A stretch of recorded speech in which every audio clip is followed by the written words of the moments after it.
Formula. Cos C equals cos A cos B plus sin A sin B cos C. Figure 11 illustrating how you find the Qibla. 132. A History of Mathematics 10. It is easy to check that the vertices given are distant 2 from each other, which establishes. Since the 6. Understanding the scientific revolution. 1. Introduction.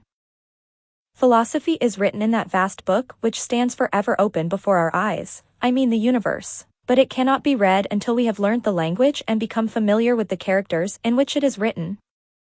It is written in mathematical language, and the letters are triangles, circles, and other geometrical figures, without which means it is humanly impossible to comprehend a single word.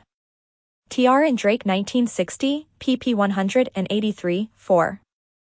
It is sensible to begin any discussion of the scientific revolution with Galileo.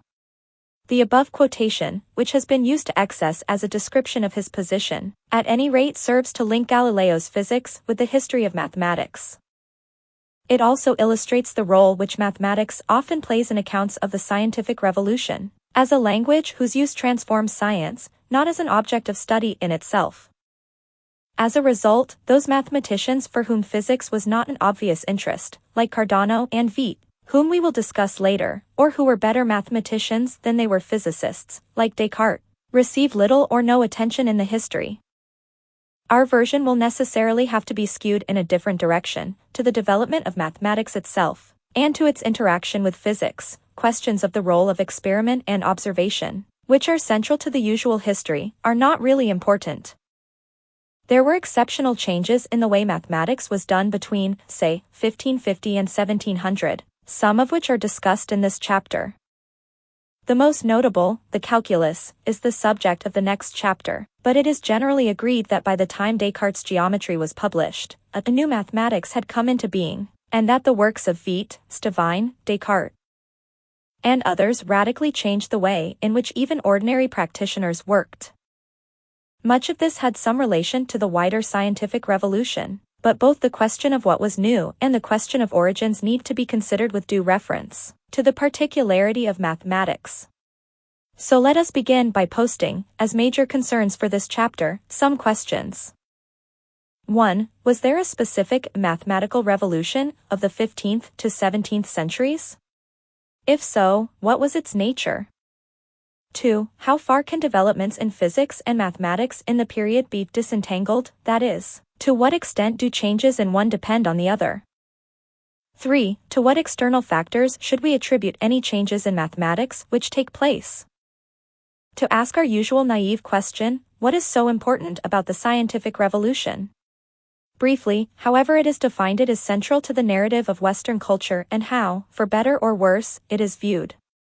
And Galileo was only the most gifted among many contemporaries who, under the inspiration of Plato or Archimedes, saw the transformation in terms of the introduction of a mathematical language, in a variety of senses, into the study of the natural world. True, mathematics had been present for a long time, in astronomy and optics and in Archimedes' statics, for example.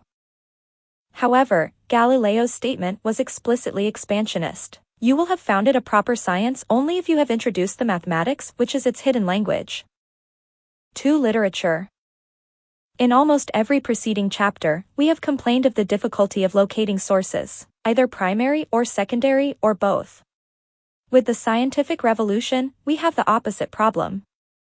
The major questions about the revolution have been constantly debated, and have spawned a vast literature, which even specialists will find overwhelming. And the literature is easily accessible. The classic works of Duhem, Butterfield, Coir, Dijksterhuis, and Kuhn are much easier to find in libraries than most of the other works I have recommended so far.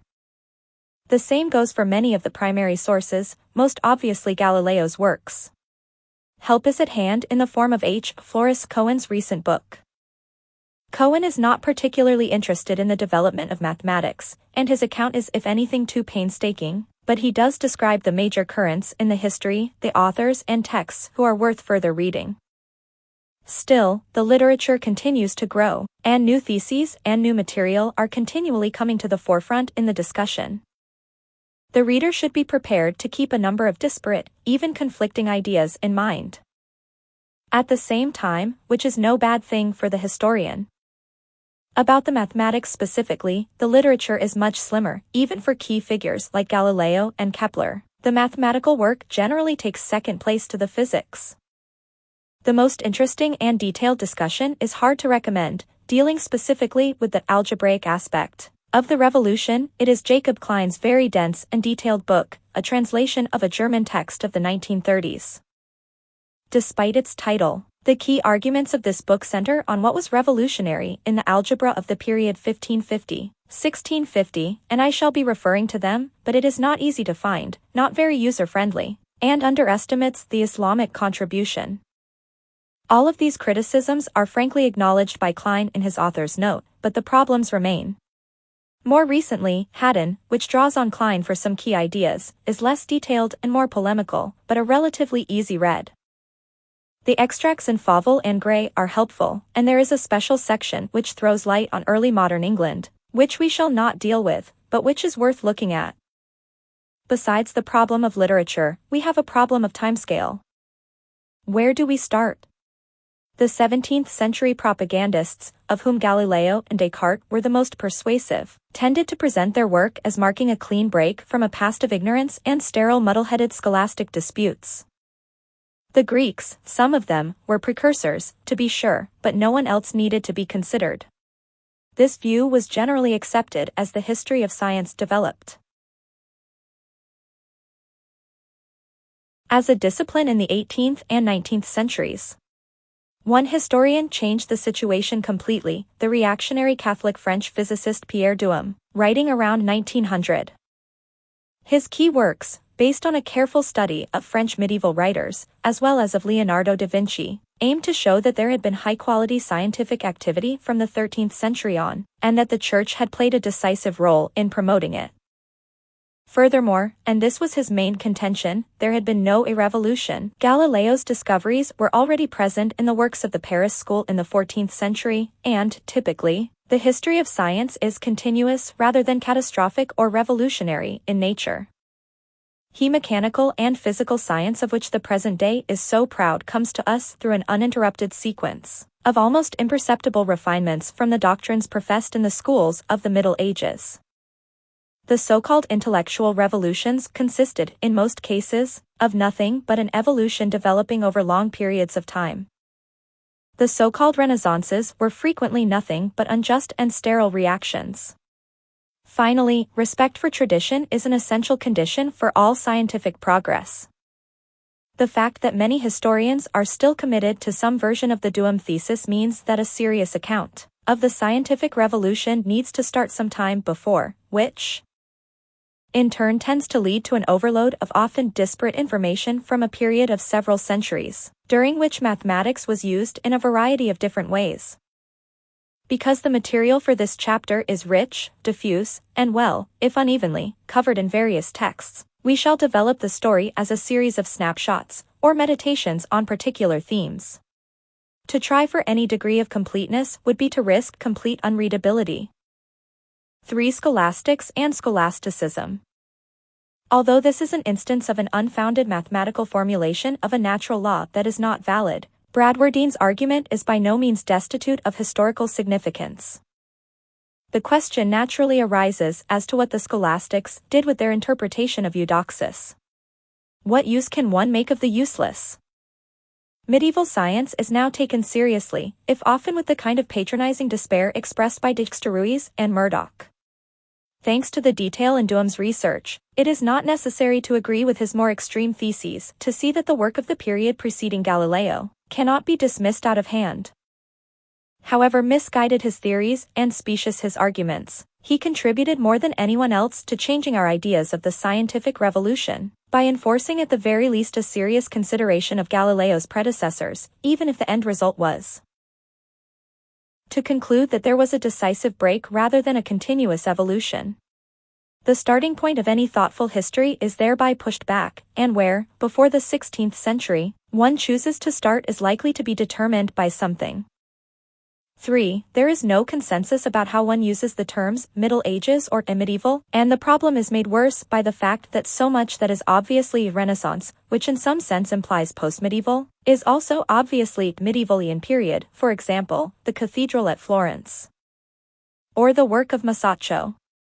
Different ways of describing society may coexist more or less uneasily. Maya medieval is roughly from 1100 to 1500, while Maya Renaissance, at least in Italy, is roughly from 1350 to 1600. To complicate matters further, the term early modern is now academically popular for the period 1500–1700. 4. Thomas Bradwardine, 14th century Oxford physicist-mathematician, whose study of motion has often been considered a precursor of Galileo's work. Other than revolution. For mathematicians, it is likely to be the relatively early period when the major translations of Greek and Arabic texts were made, in the 12th century. While this is commonly compared to the Arabic age of translations 3 centuries earlier, the differences are as striking as the similarities.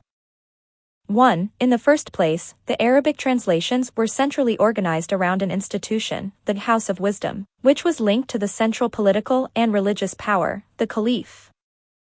The Western Christian world in which the translations were made was less centralized, and political and religious leaders, with a few exceptions, showed no particular interest. The Islamic translations were also widely diffused through the use of paper. Western libraries were smaller, literacy more restricted, and paper with all its cheapness and convenience only came into general use at around the time of the invention of printing in the 15th century. 2. More importantly, that a caste of scholars who had done the work of translation were not in a position to follow it up.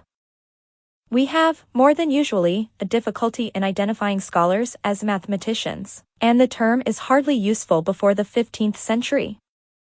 Apart from a scattered handful of specialists, most of those who studied mathematical questions should be considered physicists, philosophers, even theologians first with an auxiliary interest in mathematics, in some cases an intelligent one, but rarely interested either in practical problems or in following up the studies of antiquity. The difference was, most strikingly, in the lack of mathematicians interested in the more difficult work of Apollonius or Archimedes, for example. So, while in Baghdad we find the translators of Archimedes immediately taking up the problems which he failed to solve, or trying to understand his solution and work out an alternative, there is no sign that anything of the same kind was attempted in Western Europe at all. Paul Laurence Rose has pointed out the failure of the scholastics to do anything useful with the major translations of Archimedes, by William van Moerbeek in the 13th century. Why were Moerbeek's mathematical translations neglected? There are indications that Moerbeek was not at home with the mathematics of his subject. Yet the reason for the neglect lies not with the quality of the translation, but with the failure of medieval scholars to take up the tradition. Those responsible included scholastic philosophers who found a little Arabic-Latin Archimedes, and a lot of Adelardian Euclid sufficient for their purposes. Equally to blame were the mathematicians, including those who had perhaps encouraged Moerbeek in his project in the first place. At this point, the reader may be feeling in need of an explanation of the word scholastic. It is overdue, but the meaning is a complex one. In the first place, it refers to the tradition of teaching and study centered on the universities. A compromise between religious orthodoxy and admiration for Aristotle, as interpreted by Ibn Rushd in particular, led to an attachment to authority, both religious and ancient, and to logical arguments. The teaching and reasoning style is called scholastic. Its practitioners were schoolmen. The arguments were of a particular kind, in which a question was posed. The arguments on both sides were carefully set out, and a series of objections had to be dealt with in a strictly defined format before a conclusion could be reached. In its later development, this was the scholastic reasoning ridiculed by Galileo and Descartes, for example. Dijksterhuis makes the case against such methods forcefully. In fact, it had been one of the traditions of scholasticism from the 12th century onward to employ the so-called sic et non method, advocated especially by Abelard. Its principle was that in dealing with a given subject, all the opinions that had ever been pronounced about it and all the arguments that could be advanced for or against a certain view were enumerated and discussed as fully as possible. This method, of course, presented great advantages. It bespoke a striving after objectivity, and it helped to prevent an idea, once it had been pronounced, from falling into oblivion again. It is, however, obvious that if the method were applied too thoroughly, the disadvantages would be bound to preponderate. This method, moreover, makes some of the most interesting medieval work on mathematics appear peculiar in a unique way. The idea that a scientific question might be decided in this way by logical arguments ultimately derives from Aristotle. Its great virtue is that it encourages us to think of counter-arguments to the hypotheses to which we are committed, although the way of deciding between alternatives tended in the Middle Ages to depend on logic rather than what would now be called scientific method. And in mathematics, where we normally accept that there is exactly one right answer, it may seem quite contrary to the spirit of the subject. It was not the method of Islamic mathematicians, even those who most respected Aristotle, so that the mathematics of many of the schoolmen, whatever it was worth, was genuinely a new area of inquiry. In the course of teaching mathematics in the Faculty of Arts, they frequently raised mathematical topics in the form of questions, and tried to settle them by a form of debate. The rational arguments of the schoolmen would not usually speak to today's rational understanding, as they rested in general on the basis of Aristotle's physics and logic, rarely went far beyond, and were often quite confused. For an example, we could consider Albert of Saxony's discussion of whether it is possible to square the circle. For this see a Grant's sourcebook. A good source for the schoolmen generally. It seems clear that Albert did not know, or did not understand the sophisticated methods of squaring by curves such as the quadratrix, since he made no reference to them. His equipment consisted basically of some historians' references to circle squaring, and Archimedes' measurement of the circle. The latter he misunderstood in the standard way to mean that the circumference was 22.7 times the diameter. He gives 4 arguments for squaring and 2 against, and then makes, again a typical scholastic trick, a distinction of 5 meanings which squaring the circle could have. The distinctions are important in a scholastic argument, since clearly if you have conclusive arguments for and against a proposition, the proposition must have different meanings in the 2 cases.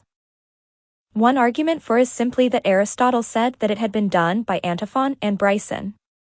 The next introduces something new. If there could not be given a square equal to a circle, it would follow that there would take place passage from a greater to lesser, or from extreme to extreme, through all the means without ever arriving at equal or a middle. But this is false. Therefore I prove the consequence. What Albert is doing here is a simple version of what we would call an existence proof. It shows by continuity that there must exist a square equal to the circle, while completely ignoring the problem which preoccupied the Greeks, that is, how you construct it. This argument was already known in Greek times, but Albert's presentation has something fresh about it. One could, critically,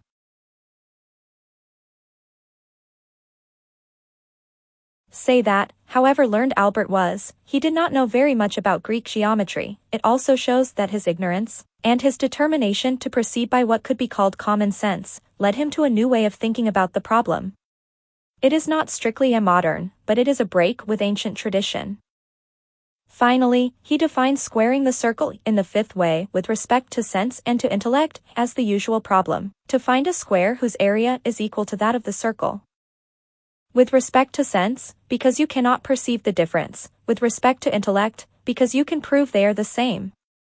Again, we see the very specific nature of scholastic reasoning, and how odd it seems when applied to geometry. Albert proves that this is possible by using Fact 1. Archimedes' result that the area equals half the radius times the circumference. Fact 2.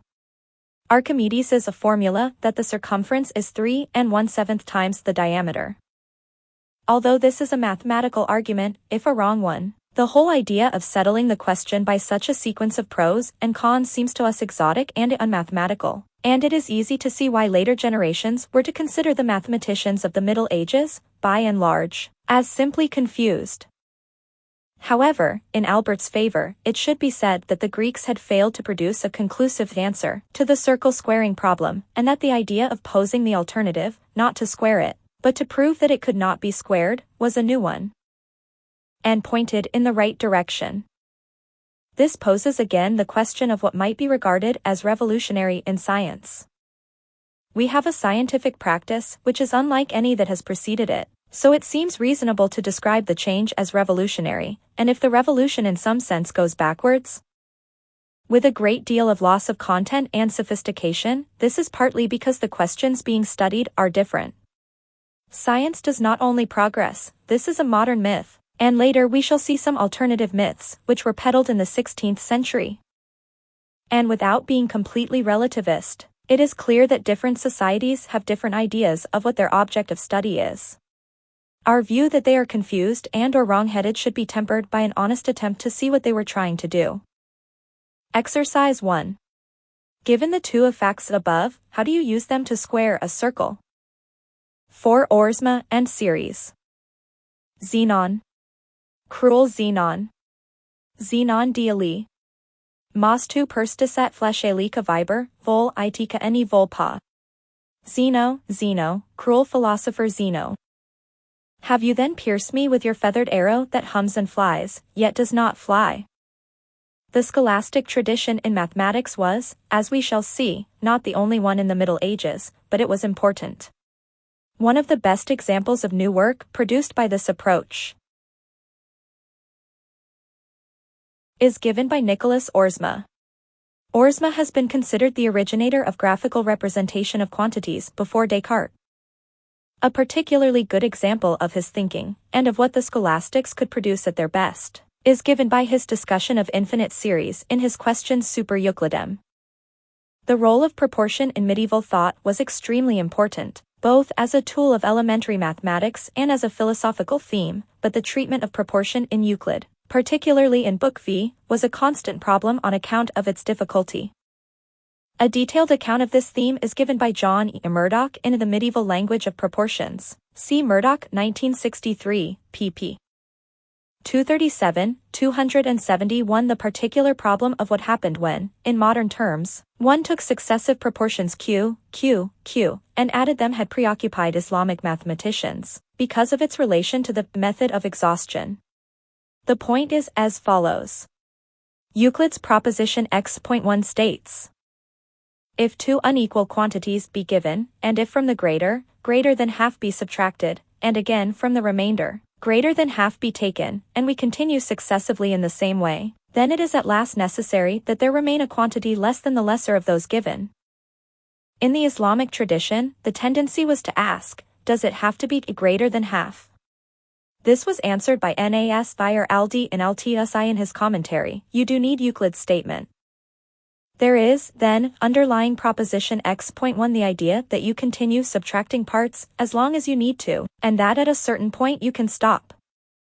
However, it would seem that the scholastics were the first to consider the idea of taking an actual infinite sum, and the result was expressed most clearly by Orsma. His text is given as Appendix A to this chapter. I have tried to doctor it as little as possible, so as to clarify exactly what he does say. First, we should note that Orsma seems to have no doubt that you can physically add an infinite sequence of numbers. The numbers will be positive, as the techniques for dealing with negative numbers had not been developed, so some problems which arise in our general theory are absent. The sum may be infinite, whatever that means, or it may be a number, but he has no doubt that it exists. As far as I know, this is quite original. Since the days when Zeno devised his paradoxes of the infinite in the 5th century BCE, there had been strong objections to treating a completed infinity as opposed to a potential infinity in Greek mathematics, which were spelt out by Aristotle. Indeed, Orsma deals with the argument from the authority of Aristotle before proceeding any further. To consider what the extract says in detail, let us break the taboos on apresentism, and translate his statements into modern language. The results are as follows. 1. A geometric series A plus x plus whose ratio x is greater than or equal to 1 has an infinite sum. One whose ratio is a 1 has a finite sum. 2, for example, 1 plus plus plus equals 2, 1 plus plus plus equals, and generally, 1 plus q plus equals. If q less than 1. 5. This is considered in detail by Descartes, who is not an uncritical supporter of the idea of a revolution. On the whole, his verdict is that Oersma's writings, however novel they were, cannot seriously be considered an anticipation of later ideas. This is, at any rate, my interpretation of the way Oersma describes the summation of geometric series. It is hard to be sure not only because the language used is obscure but because, since there is no proof, we cannot see how the result was arrived at.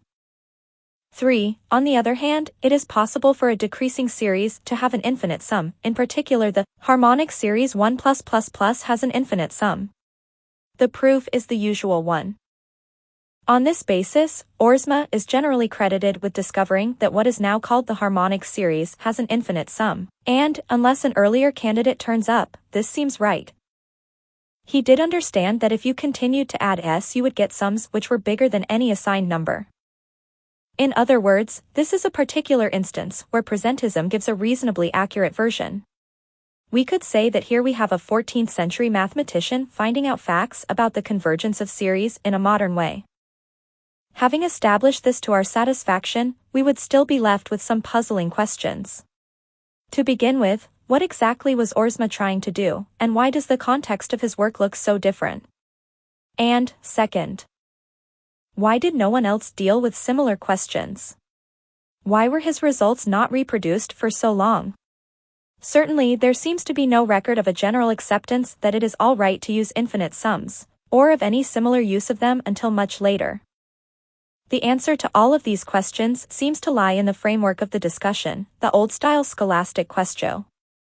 Unlike his early modern successors, Oersma was not concerned with series as the answers to problems in calculation. Rather, he wanted to know the answers to some questions about a quantity, and the paradox, which is already present in a concealed form in the method of exhaustion, or in Euclid x.1, that an infinite number of finite quantities can have a finite sum. The Greeks would not have put it like this, the scholastics, for whom the infinite was attractive precisely because it was so fertile in contradictions and paradoxes, would. What, asked Oersma, are the conditions for an addition by proportional parts to be possible? The question goes back to Zeno's paradox of Achilles and the tortoise. What was new about Oersma's treatment is that he gave precise conditions in terms of the ratios, and even summed the series. And, of course, that in going on to examine the possibility of a series which is, by ratios of lesser proportionality, decreasing, becoming infinite, he came up with the simple example of the harmonic series. Exercise 2. What does Euclid's statement in proposition x.1, quoted above, mean? Why can you not use proportions less than a half in general? What has this to do, if anything, with sums of series? 5. The calculating tradition. Forsooth, a great arithmetician one Michael Cassio, a Florentine. The claim of Duhem and his successors that the discoveries of the scientific revolution were in the main developments of earlier work but the scholastic had the positive effect of drawing attention to what it was that the scholastics actually did. However, like most priority claims, it makes for bad history, because it focuses not on the work in its context with its proper connections so much as on its place in an attempted genealogy, and in this instance the case can only be established 1. By blurring the very important distinctions between the scientific aims pursued in the 14th and 17th centuries. 2. By ignoring the lack of evidence of any transmission line. Historians are rarely free of presuppositions, but many of them are now studying the medieval tradition for its own sake, as a particular historical tradition within mathematics. Much of the medieval work which was supposedly important for Galileo does not seem to have featured in his reading, and although there was undoubtedly a lively argument in progress about mathematics, and its certainty in 16th-century Italian universities, it contributed much less to the shaping of mathematical practice than the two sources which Descartes identified, Greek geometry and Arabic algebra. However, there was an alternative tradition, almost independent, with at least as much influence, that of the often very low-level practical calculators who were needed to teach the sons of merchants.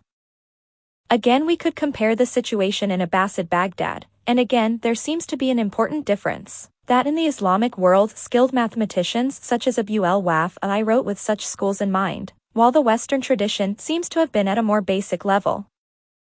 The works produced by such schools in Italy has been studied in detail by Warren van Egmond. The texts are referred to as the abacus books. The title is misleading, since what we call an abacus, or counting frame, was never used.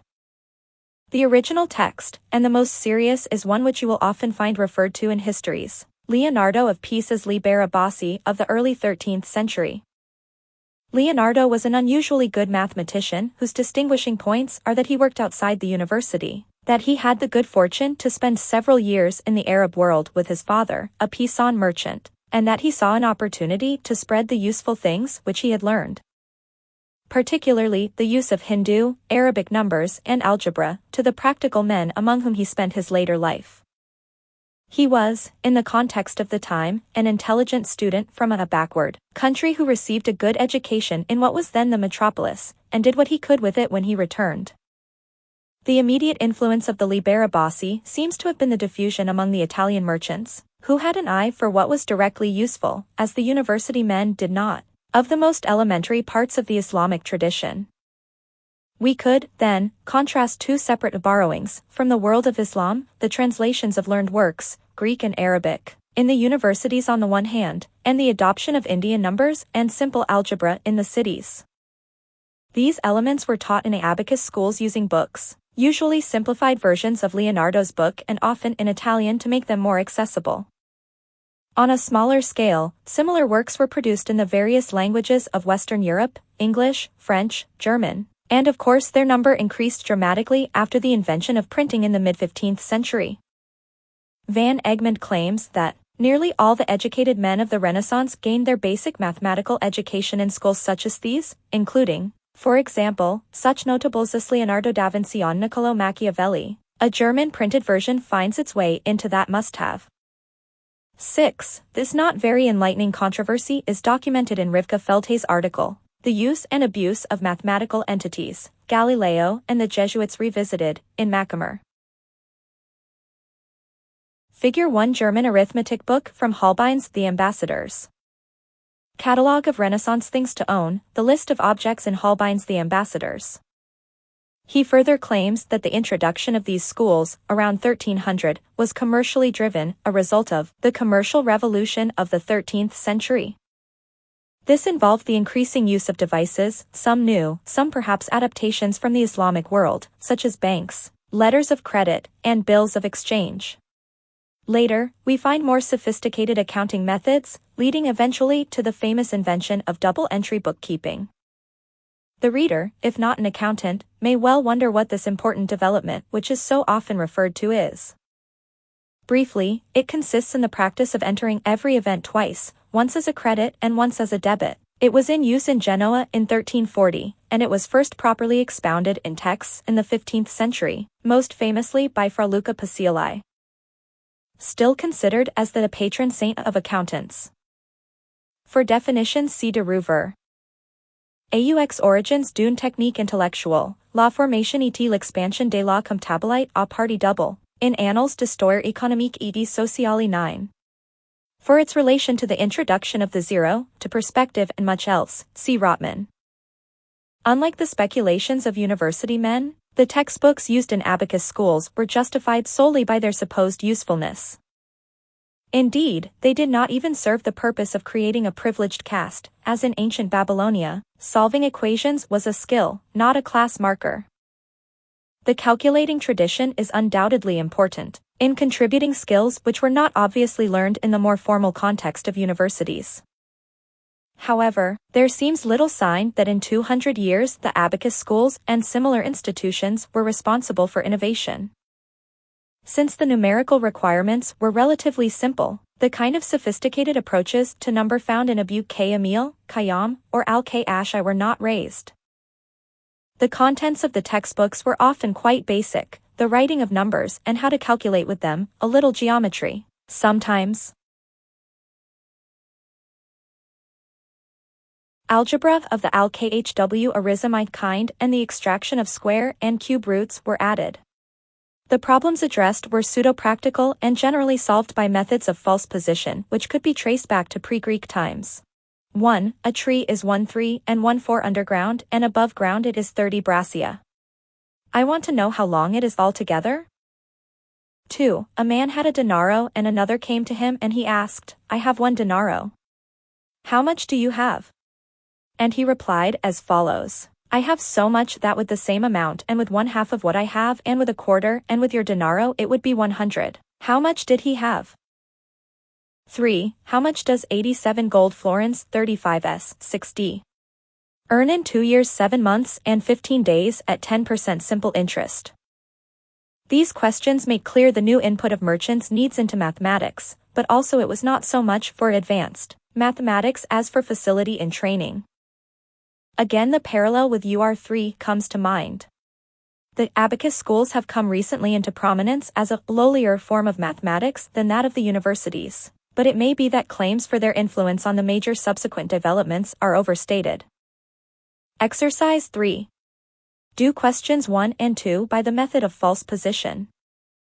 How do you think you should approach question 3? Assuming 240 pence to the pound, prove the neat calculation rule. If the rate of simple interest is x pence per pound per month, then the annual rate is 5x%. 6. Tartaglia and his friends. Let no man who is not a mathematician read the elements of my work. It is around 1500 that the various developments sketched so far come together. The dividing line between university and informal mathematics is, at least to some extent, broken down, and the whole pattern of change becomes rather complex and difficult to classify. For example, I shall omit completely the very important subject of the effect of painting and perspective, which I recommend you to research if you are at all interested. See Rotman and Field. Trigonometry, an import from the Islamic world which was both theoretically and practically important. Simplifying, we can trace 2 major threads, a rapid development in algebra and the general idea of a number, on the one hand, and the beginnings of a use of the infinitely small. Both are associated with the continuing problem of the Greek tradition, and in both cases we can see 2 important simultaneous and competing developments. 1. An increased familiarity with the works of the Greeks through translation. 7. To open with a quote from Leonardo might seem, in contrast, to foreground painting, but Leonardo was interested in so many other practical pursuits that he can be considered rather as an example of the new model of interested artisan. 2. A realization that the Greek writings were, depending on the author's particular take, too difficult, or too slow, or even mistaken, and that better methods could and should be found to solve the pressing new problems. The misunderstandings of Euclid which dogged the medieval writers now change into something more creative, the invention of a method which masquerades as a true understanding, but is in fact something quite new. The general solution of cubic equations is a good starting-off point, because with it we leave the limitations of both the university and the abacus school traditions. Although it was only one of several important developments around 1500, it illustrates a number of points about this period in mathematics. Briefly, the problem was to solve equations involving cubes of the unknown in the same way that, since Alkhw quadratics had been solved, that is, by some sort of recipe. Omar Khayyam had hoped that such a solution could be found, but had to settle for his geometric constructions. The first point to note is that the history of the solution bridges the gap between university and non-university study. The first case was found by Scipione dal Ferro, a professor at Bologna. He did not publish it, but passed it on to his student Antonio Fiori. The general case, also not published, was found by Niccolò Tartaglia, a prolific mathematician working outside the university. He taught in Venetian schools, translated Greek texts, or sometimes passed off others' translations as his own, and wrote original works on algebra, the art of warfare, and much else. Hieronimo Cardano, to whom Tartaglia revealed his secret, was again a university man, but a very unusual one, whose most celebrated work was in medicine and astrology. Having allegedly promised not to publish before Tartaglia did, he broke his promise and published in his Ars Magna. This context of secrecy was very different from what we think of as research, and was connected, at least in Tartaglia's case, with the chance of winning a reputation, and sometimes money, by competitions in which mathematicians set each other problems and tried to defeat each other. Clearly, public knowledge of the method would ruin the contest. The second point is that the mathematics itself is complicated and non-obvious, if all you have at your disposal is 1500 style algebraic methods. Tartaglia could probably justify his method in any particular case by calculation, but did he have the language for a general proof? Cardano gave a proof derived from Euclid, as an Islamic algebraist like Abu Kamil would have done. Tartaglia's well-known rhyme, in his version, a mnemonic to help him remember how to get the solution, goes as follows. For the case cube and things equal to numbers. When the cube and the things together are equal to some discrete number. Find two other numbers differing in this one. Then you will keep this as a habit that their product should always be equal exactly to the cube of the third of the things.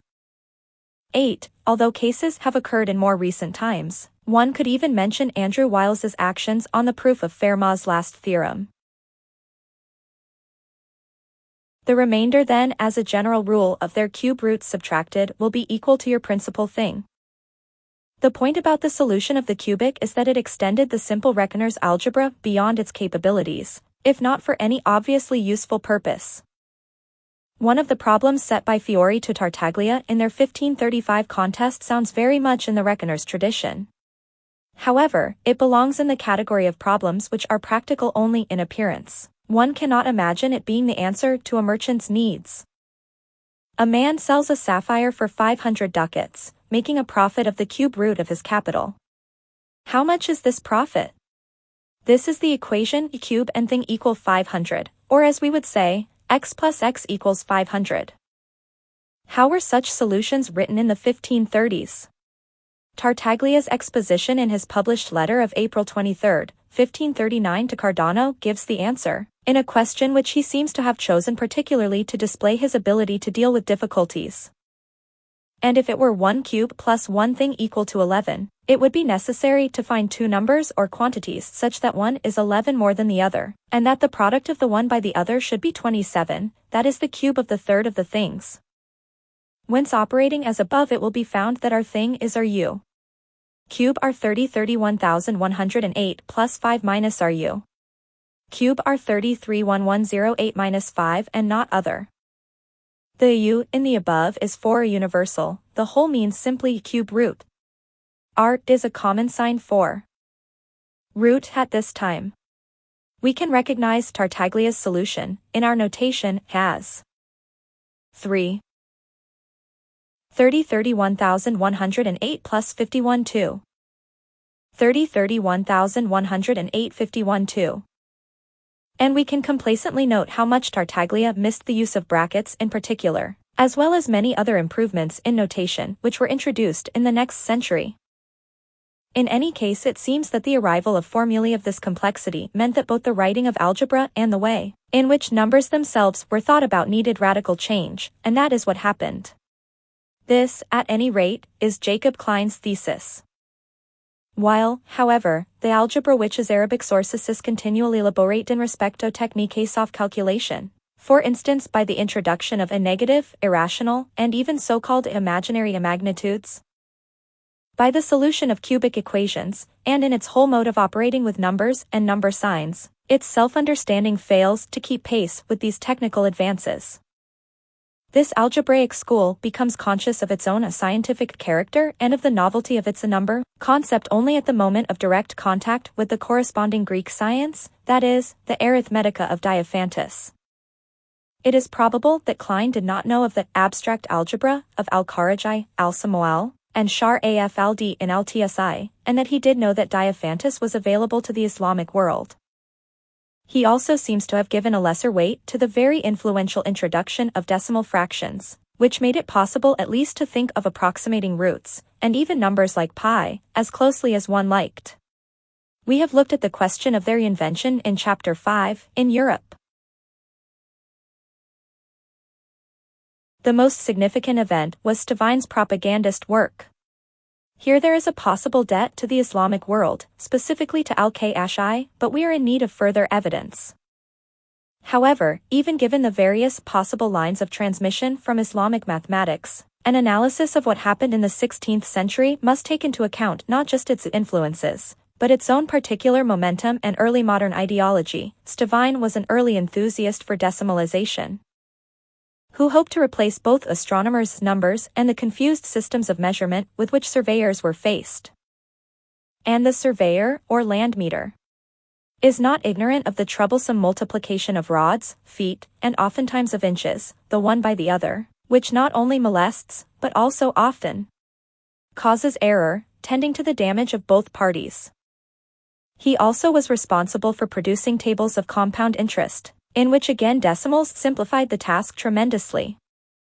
The new algebra, if we accept Klein's thesis, has a generally accepted starting point, the redraft by Bombelli of his algebra textbook of 1560. Having been shown a manuscript of Diophantus, Bombelli changed his emphasis to accord better with his ancient model, removing the traditional practical problems and replacing them by ones taken from Diophantus. This a change in the idea of number which overthrows many of the ancient Greek ideas in the interest of what is simple and practical, we could call a first mathematical revolution. The second is the gradual, equally un-Greek introduction of infinitesimal processes. Exercise 4. Use Tartaglia's method to solve the equation cube and 3 things equal to 4, or x plus 3x equals 4. Why do you not get the obvious answer 1? Try to prove that x, as given in Tartaglia's formulation, is a solution of the general cubic equation. Cube and things equal to numbers by algebra and, if you have the patience for it, by geometry, as Cardano did. Exercise 5. Solve a cube and thing equal 500 by Tartaglia's recipe. 7 on authority. Behold, the art which I present is new, but in truth so old, so spoiled and defiled by the barbarians, that I considered it necessary, in order to introduce an entirely new form into it, to think it out and publish a new vocabulary. Having got rid of all its pseudo-technical terms lest it should retain its filth and continue to stink in the old way. And yet underneath the algebra or al-Muqabala which they lauded and called the great art, all mathematicians recognized that incomparable gold lay hidden, though they used to find very little. It has become a matter of common usage to call the barbarous age that time which extends from about 900 or 1,000 years, up to about 150 years past, since men were for 700 or 800 years in the condition of imbeciles without the practice of letters or sciences. But although the aforementioned preceding times could call themselves a wise age in respect to the barbarous age just mentioned, nevertheless we have not consented to the definition of such a wise age, since both taken together are nothing but the true barbarous age in comparison to that unknown time at which we state that it was, without any doubt, in existence. The question of innovation versus tradition was central to the major figures in 16th century science.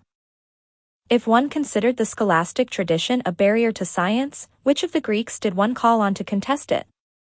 Copernicus claimed to be reviving an earlier theory of Aristarchus, Galileo drew particularly on Archimedes, Kepler was influenced by Plato and Pythagoras. In mathematics Aristotle was less important as a reference point, but the existence of a third tradition, that of practical algebra with its disturbing Islamic parentage, made for a three-way contest, and many important textbooks start with explicit statements such as the above about where their authors stand. In the apparently very different field of literature, Stephen Greenblatt introduced the idea of a self-fashioning, or what we might call the personal makeover, as a distinctive feature of the century. Self-fashioning is in effect the Renaissance version of these control mechanisms, the cultural system of meanings that creates specific individuals by governing the passage from abstract potential to concrete historical embodiment. Literature functions within this system in three interlocking ways: as a manifestation of the concrete behavior of its particular author, as itself the expression of the codes by which behavior is shaped, and as a reflection upon these codes. If we stop confining the narrow application of the word literature to the writing which is called creative and allow the inclusion of algebra textbooks such as Vietz's analytic art, Greenblatt's model provides a useful explanation of the projects of the new algebraists of the 16th and early 17th centuries, Tartaglia, Cardano, Bombelli, Veit, Stavine, and Descartes. Presents as propaganda could be looked at from this point of view. The algebra texts actually solve equations in the author's favored style, they provide a model for others to imitate, and, strikingly, they are given to programmatic statements which explain the author's attitude to the competing traditions and reasons for choosing a particular method or language. The statement which defines the author's innovation is also a self-portrait as the author would wish to be seen, as the extracts above show. And other aspects of Greenblatt's description of his self-fashioners apply easily to the mathematicians, in particular their social mobility and their need of an authority and of an opposing alien, as Greenblatt points out. One man's authority is another man's alien. However, the authorities who shaped the mathematical discourse were unrelated to the great religious controversies of the day, so long as the geometry of the universe was not involved. For Veit, as his extract shows, the authorities were the ancient Greeks, while the aliens were the modern, barbarous, and filthy corruptors of the ancient art. Veit was a notable innovator who invented the first fully coherent algebraic notation.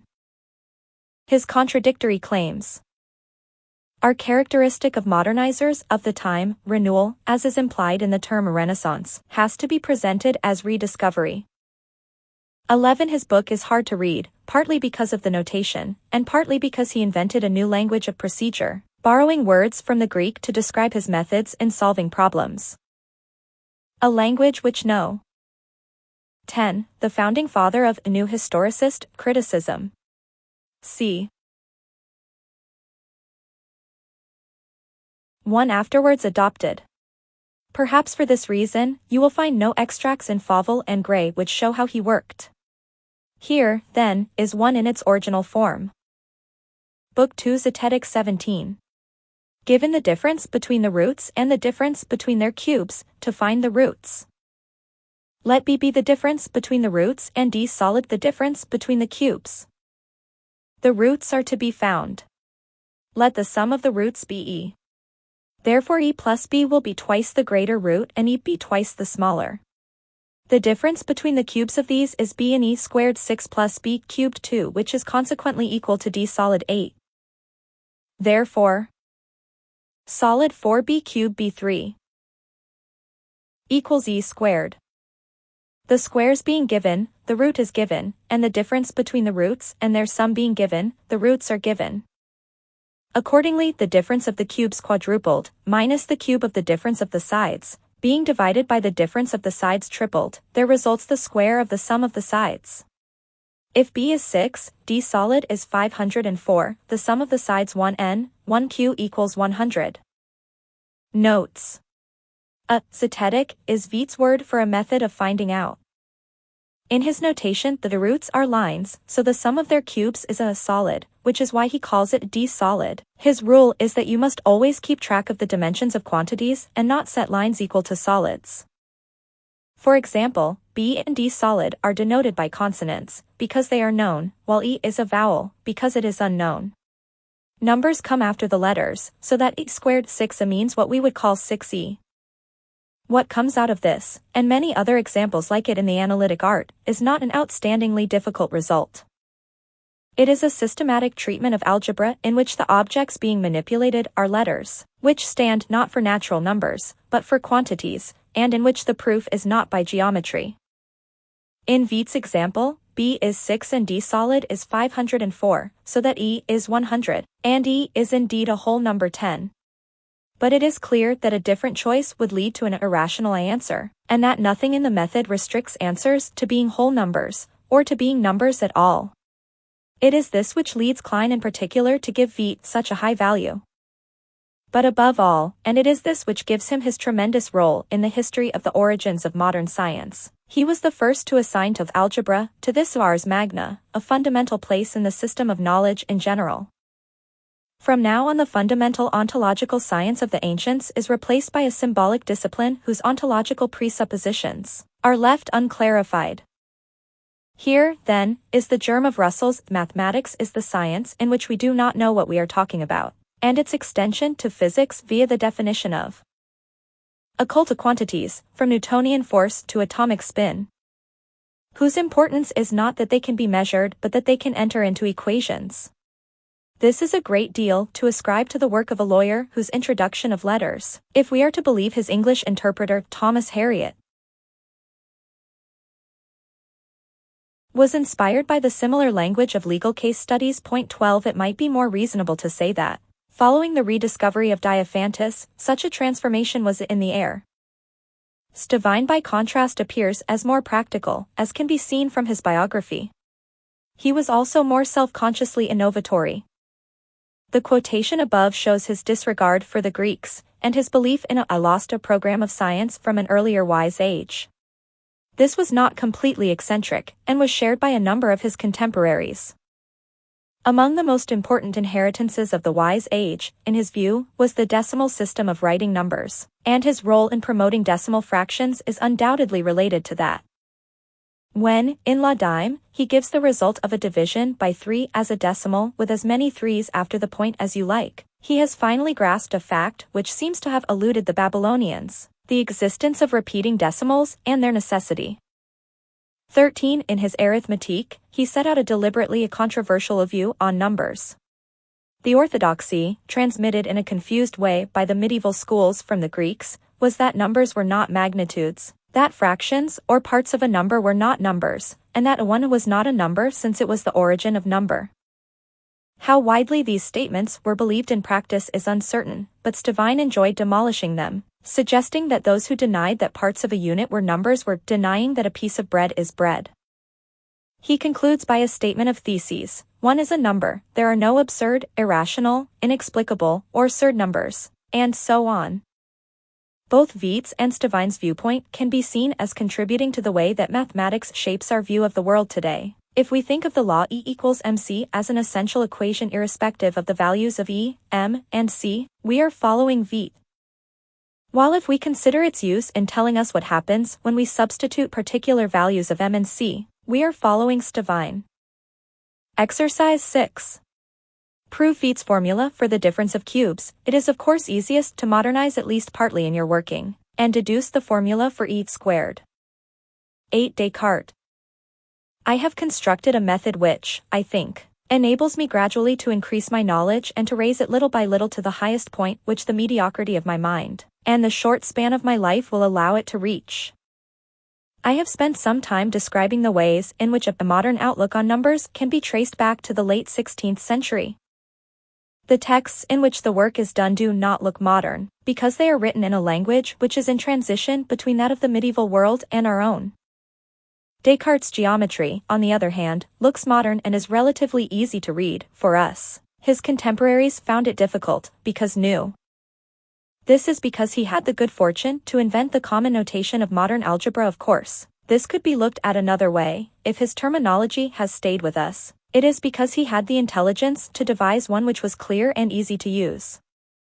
As a result of this, and more specifically of his coordinate representation for geometric curves, in the 18th century, historians of mathematics. 12. So, until recently, P for plaintiff and D for defendant, see any law book. 13. The Babylonians would have had to do more work, since the first Babylonian repeating decimal repeats after 6 sexagesimal places, not after 1.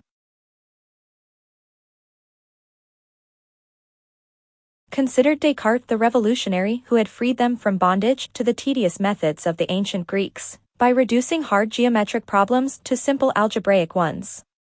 This is a view which is often now regarded with some suspicion, although Descartes himself promoted it.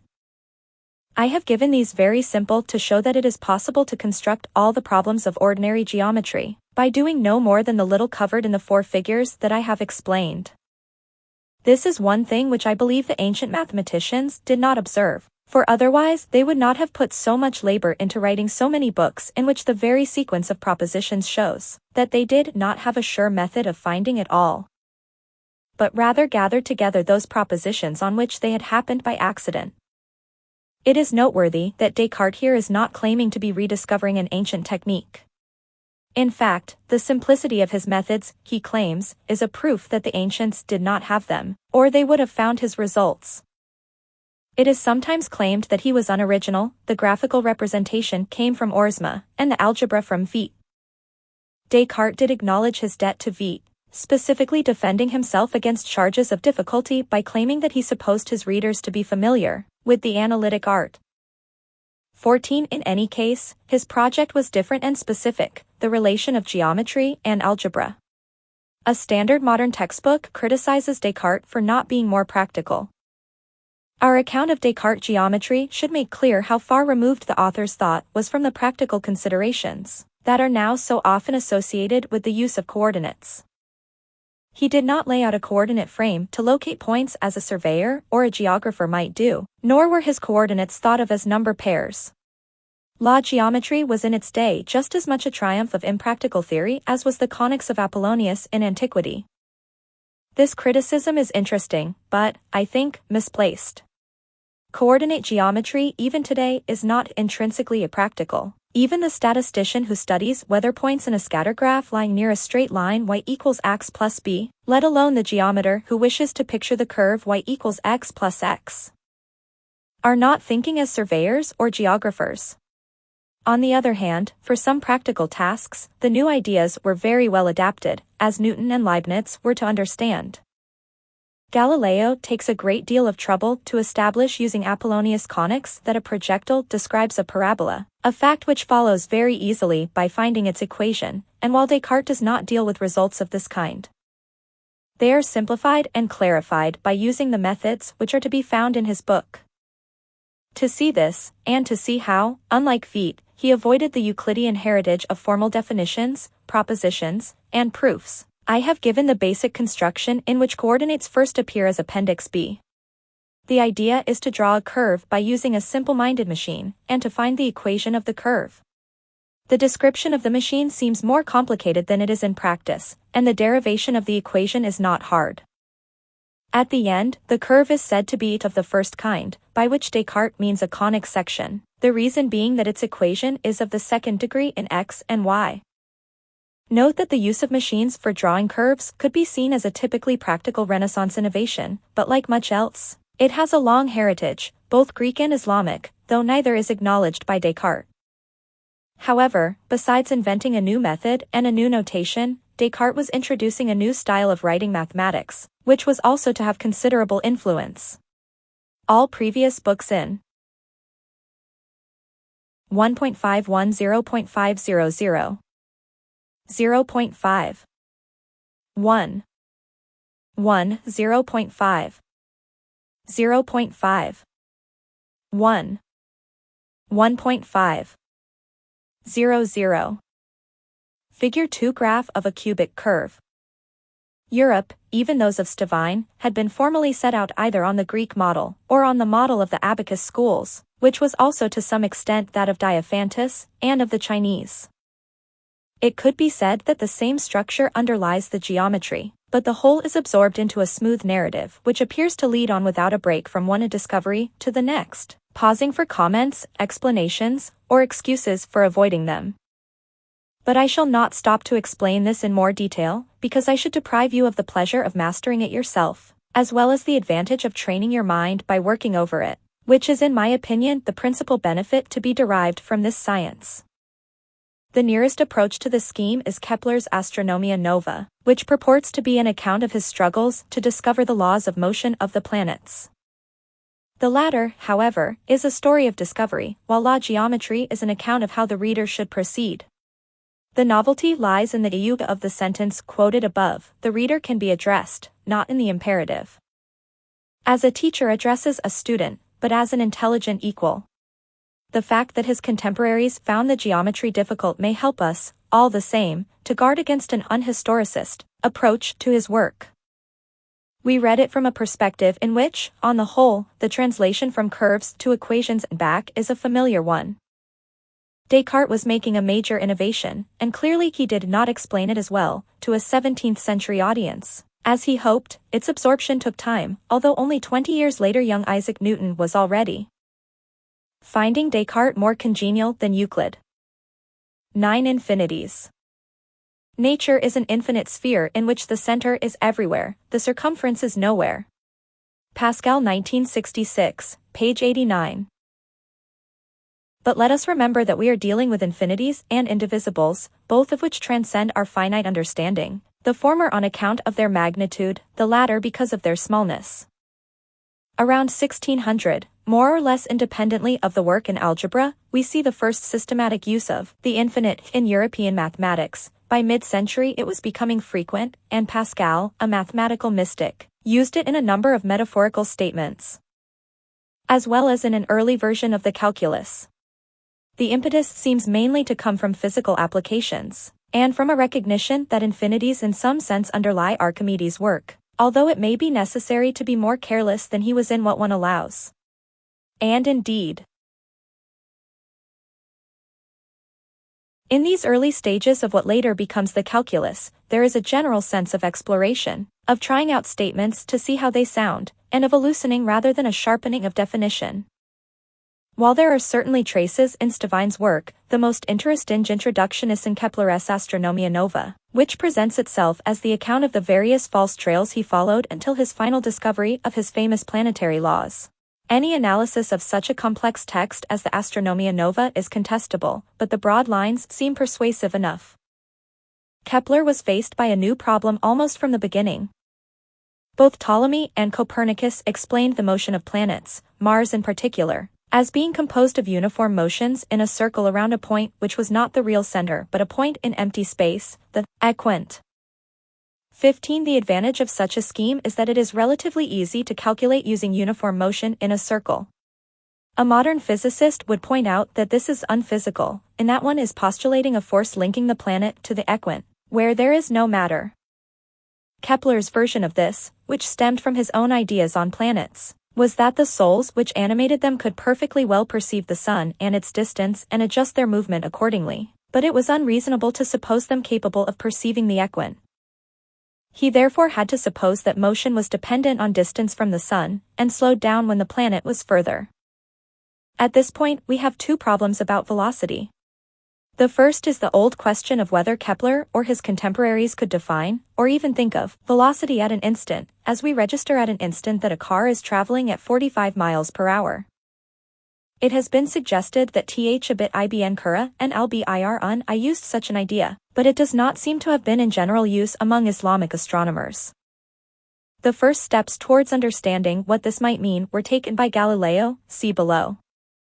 The second was the old problem that even velocity over a time interval was the ratio of quantities of different kinds, distance and time, and so unacceptable in a Greek framework. Kepler's way of avoiding these problems was to use the delay, the time taken by the planet to travel along a small interval of its orbit, in circumstances where the intervals were approximately equal. He had to frame a hypothesis about how the delay depended on the distance, and he tried several, but in each case, he faced the problem of adding a large number of very small delays to arrive at the measurable time intervals given by observations. Here, in Chapter 40, he is introducing the difficulty, supposing that the planet moves in a circular eccentric orbit around the Sun.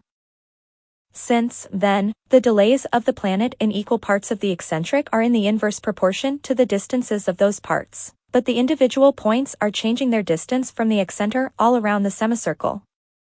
I thought it would be no easy work to find out how the sum of the individual distances could be arrived at. For unless we had the sum of all, which would be infinite, we could not say what was the delay of each. And so we should not know the equation. For as the whole sum of the distances is to the whole period, so any part of the sum of the distances is to its own time.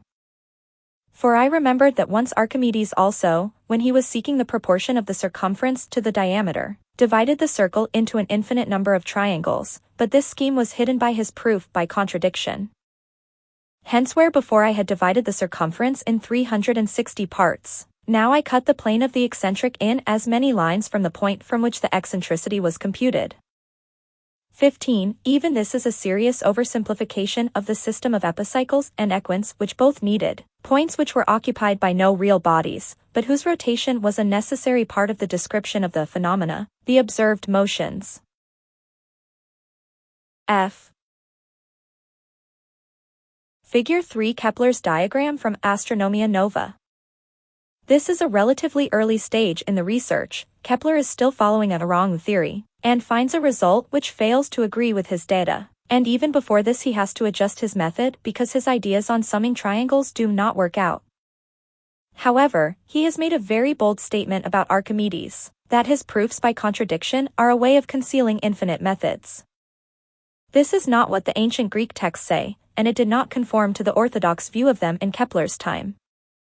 This misreading of Archimedes was useful to Kepler at the stage he had reached, and the idea that a circle could be thought of as a polygon, with an infinite number of sides had already been used by the mystic Nicholas of Cusa, whose mathematical theological thinking certainly influenced him.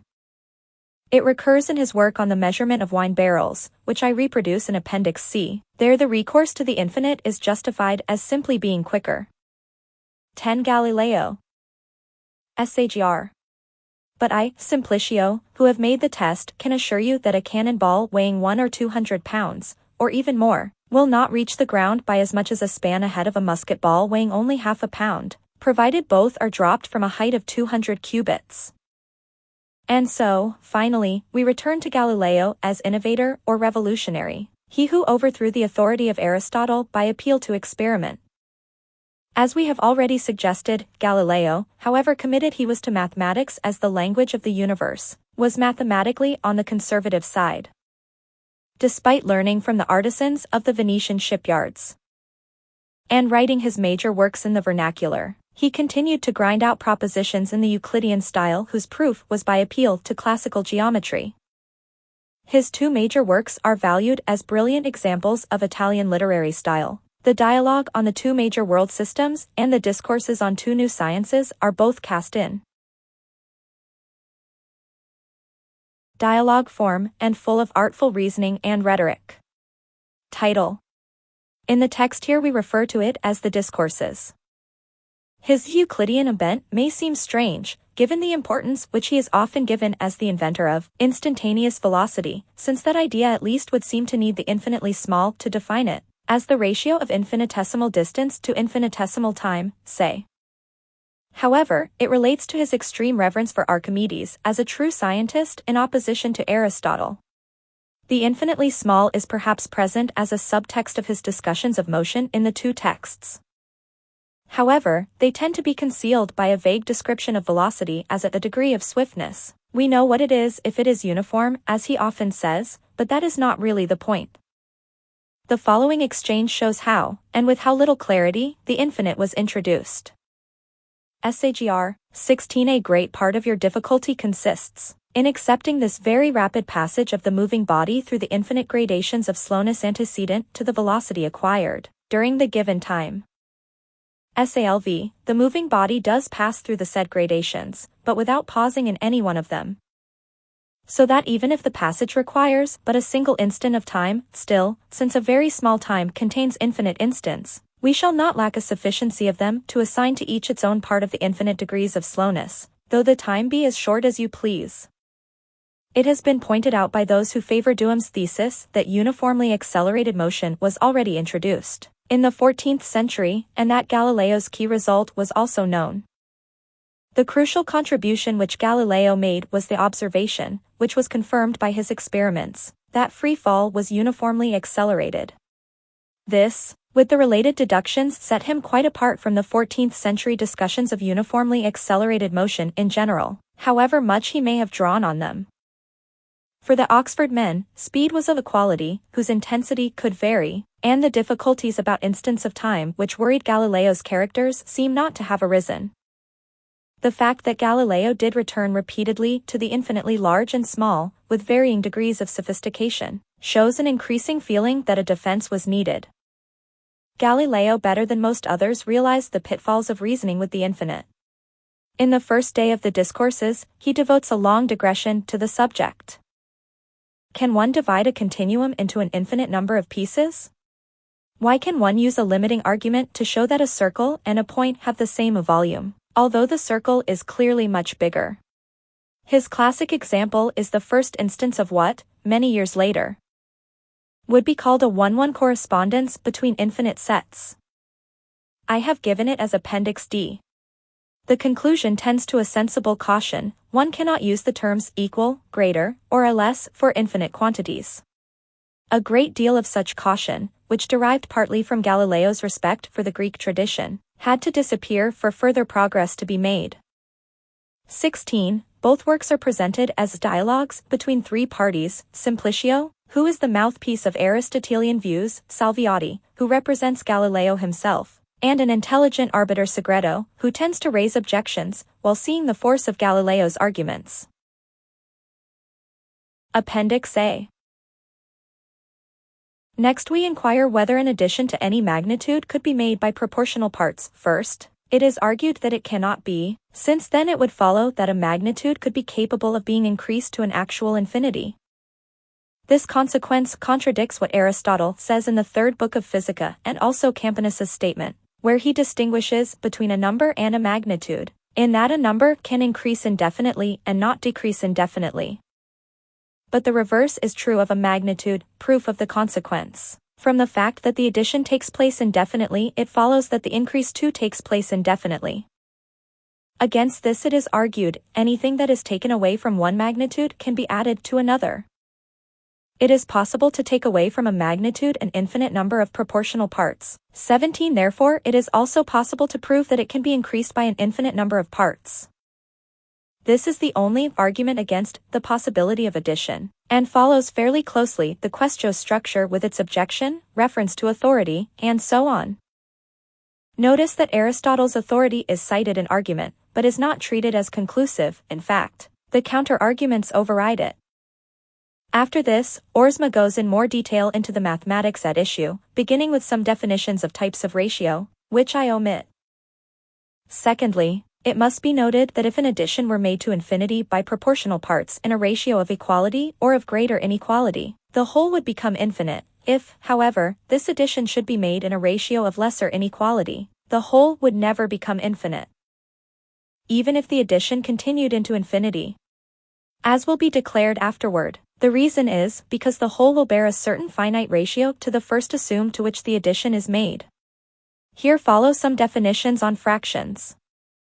The first proposition is that if a 1-foot quantity should be assumed and an addition were made to it into infinity, according to a subdouble proportion, so that 1/2 of 1 foot is added to it, then 1/4, then 1/8, and so on into infinity by having the halves. Lit. Doubling the halves, the whole will be exactly twice the first assumed. This is clear, because if from something one takes away successively these parts, then from the double quantity one has taken away the double, as appears by question 1, and so by a similar reasoning, if they are added. The second proposition is this, that if a quantity, such as 1 foot, were assumed, then a third were added and then after a third and so into infinity, the whole would be precisely 1 foot and a half. Or in the sesquialterate proportion. Furthermore, this rule should be known: we must see how much the second part falls short of the first part, and how much the third falls short of the second, and so on with the others, and denominate this by its denomination. And then the ratio of the whole aggregate to the quantity assumed will be just as a denominator to a numerator. 17. This is the substance of the previous question, which deals with the successive subtractions which exhaust a magnitude, as in Euclid x.1. For example, in the above, the second part, which is a third of the first, differs from the first by 2/3. Therefore the ratio of the whole to the first part or the assumed quantity is as 3:2, and this is sesquialterate. The third proposition is this: it is possible that an addition should be made, though not proportionally, to any quantity by ratios of lesser inequality, and yet the whole would become infinite. For example, let a 1-foot quantity be assumed to which 1/2 of a foot is added during the first part of an hour, then 1/3 of a foot in another, then 1/4, then 1/5, and so on into infinity following the series of numbers. I say that the whole would become infinite, which is proved as follows. There exist infinite parts, any one of which will be greater than 1/2 foot, and the whole will be infinite. The antecedent is obvious, since 1/4 and 1/3 are greater than 1/2. Similarly, from 1/5 to 1/8 is greater than 1/2, and from 1/9 to 1/16, and so on into infinity. Appendix B. Suppose the curve EC to be described by the intersection of the ruler GL and the rectilinear plane figure CNKL, whose side KN is produced indefinitely in the direction of C, and which, being moved in the same plane in such a way that its side KL always coincides with some part of the line BA, imparts to the ruler a rotary motion about G. Figure 4 Descartes' curve drawing machine. If I wish to find out to what class this curve belongs, I choose a straight line, as AB, to which I refer all its points, and in AB I choose a point A at which to begin the investigation.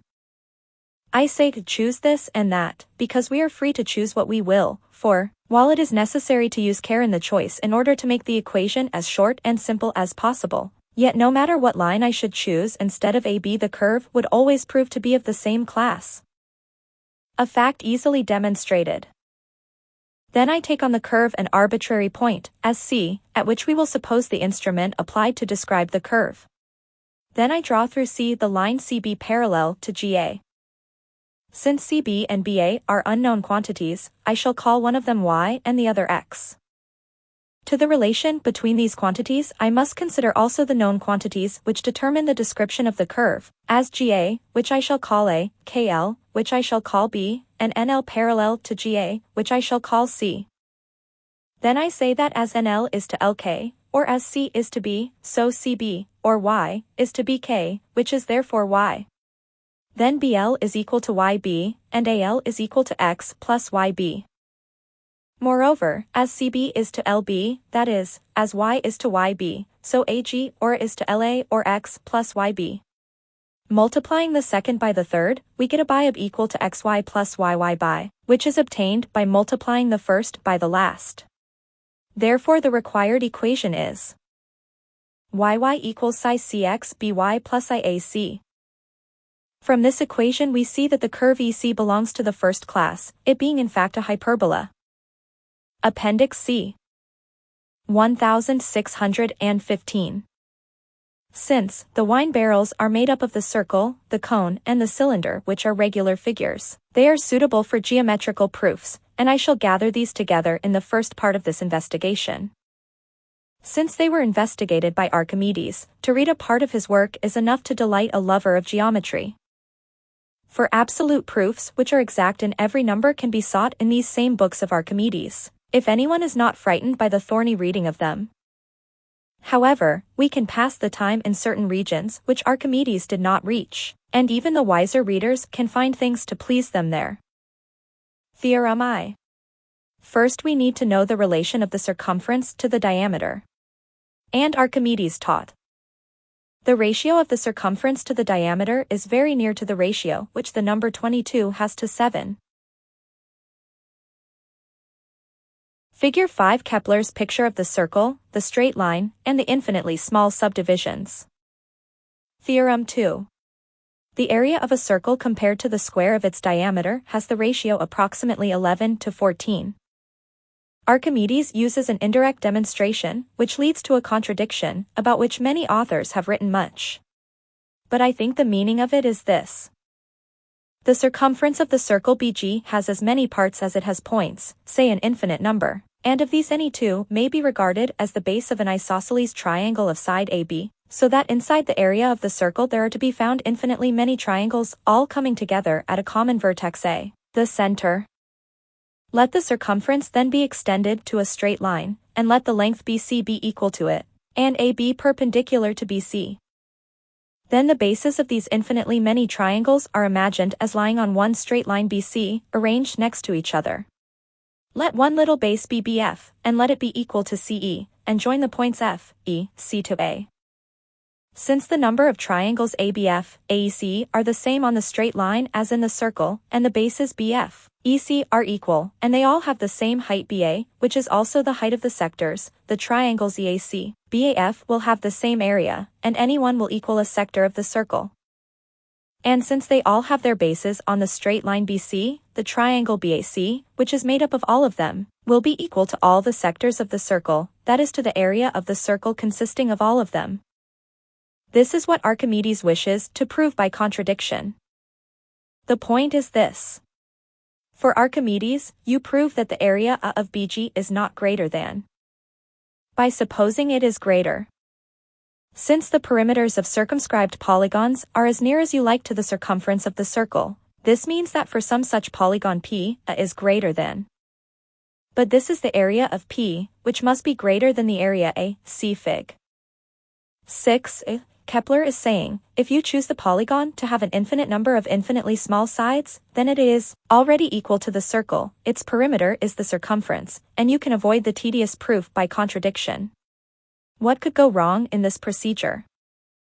The proof then ends by showing that the triangle BAC has area nearly 1114 times the square on the diameter, using Theorem I. Appendix D. Salve. I take it for granted that you know which numbers are squares and which are not. Figure 6 Archimedes' idea, ABC is the triangle whose base is the circumference and whose height is the radius. BC is the perimeter of the polygon, and its area equal that of triangle ABC. If the area of the circle is greater than ABC, then it is greater than that of some ABC, since they approach ABC as near as you like, but then it is greater than the area of some polygon, which is absurd. Simp. I am quite aware that a squared number is one which results from the multiplication of another number by itself. Thus 4, 9, etc., are squared numbers which come from multiplying 2, 3, etc. by themselves. Salve. Very well, and you also know that just as the products are called squares, so the factors are called sides or roots, while on the other hand those numbers which do not consist of two equal factors are not squares. Therefore, if I assert that all numbers, including both squares and non-squares, are more than the squares alone, I shall speak the truth. Shall I not, simp? Precisely so. Salve. But if I inquire how many roots there are, it cannot be denied that there are as many as there are numbers, because every number is a root of some square. This being granted, we must say that there are as many squares as there are numbers because they are just as numerous as their roots, and all the numbers are roots. SAGR. What then must one conclude under these circumstances? Salve. So far as I can see, we can only infer that the totality of all numbers is infinite, that the number of squares is infinite, and that the number of their roots is infinite. Neither is the number of squares less than the totality of all numbers, nor the latter greater than the former. And finally, the attributes equal, greater, and less are not applicable to infinite, but only to finite quantities. Solutions to exercises. 1. The natural way to proceed would be as follows. Given a circle C, leta by its diameter. Construct a line B whose length is 3 times A. This is straightforward. Euclid quite early gives a method for dividing the line into subequal parts. These would take to be equal to the circumference of C, and now the area of C is equal to that of a right-angled triangle whose height is A and whose base is B. Finally, Euclid 2. 14 gives a method of constructing a square whose area is equal to the triangle. You construct a mean proportional between A and B2, a line whose length is 12AB. 2. Let us translate Euclid's statement into algebra. You start with a quantity A. You subtract from this K where K. Then you subtract again K where K, and so on. Euclid claims that by repeating the subtractions aka you will arrive at a quantity less than any assigned quantity B. In fact, after n subtractions, you have A. If each k equals, you get A, which tends to 0, even more so if each k. However, the condition is actually too restrictive. By a classical theorem, the product tends to 0 if and only if the sum k plus is divergent. 3. Guess 12 for the height, then underground it is 4 plus 3, so above ground it is 5, which is wrong, as we need 30. So multiply the guess by 35 is equal to 6, giving 72. This is right. Guess 4, then 4 plus 2 plus 1 is equal to 11. We want it to be 99. So multiply the guess by 9, giving 36. You would need to convert the 2 years 7 months and 15 days to years. Suppose a month is 30 days, and that there are 12 in a year, to simplify. This gives 21,524. 10,100 is equal to 2,180. For the multiplier, you then have to multiply this by the principal. The calculation looks appalling. I do not know how a medieval student was supposed to do it. In a year, 12 months, the interest is 12 pence in £1, or 12,240 100%. This is clearly 5% of 4. We have UV equals 4 and UV equals 1. This gives equals 16 and so equals 20. Hence, U plus V equals 2 5 and U equals 2 plus 5, V equals 2 plus 5. We now take cube roots and subtract x equals 2 plus 5 to 5. The point is of course that the difference is 1, you can check it first of all on a calculator. Both U and V are exact cubes of expressions A plus B5, take A equals plus or minus, B equals. Hence, the difference of the cube roots is 2. 2 is equal to 1. Suppose the equation is x plus cx equals d. Let x equals uv. Then x equals uv3, using the formula for and rearranging. If uv equals, then uv equals c3. So x equals uvcx. But uv equals d, so x does satisfy the equation. It is enough to construct a geometrical decomposition which verifies the formula A plus 3 of equals 3a, b plus from there you can geometrize the argument in part. I leave the details to you. 5. This is not so pleasant, if no harder. We have uv equals 500, uv equals 27. So equals 250, 00027, and u equals plus 500, v equals 500. Now write x equals uv again. 6. You are given b equals xy and d equals xy. V points out that if u equals x plus y, then u plus b equals 2x and u b equals 2y.